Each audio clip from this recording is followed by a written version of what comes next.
Sinasabing halos 25 Pilipino ang may alta presyon at 2 sa 5 Pilipino naman ay maaring mayroon ng diabetes.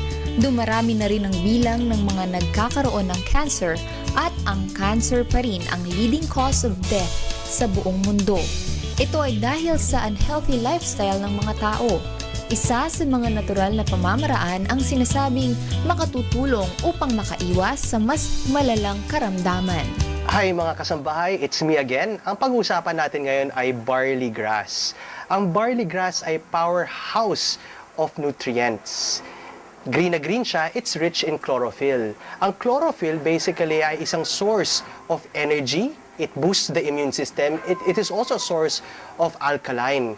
That when you're stressed or when you're sick, ang dugo nyo ay medyo acidic, barley pwede nyo inumin.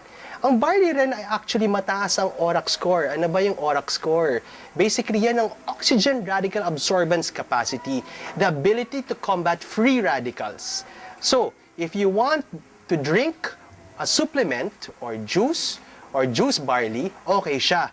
Kasi nakakapag-neutralize siya ng free radicals. Ang free radicals ay nakapag-enhance or increase ng aging. Ayaw natin tumanda, syempre.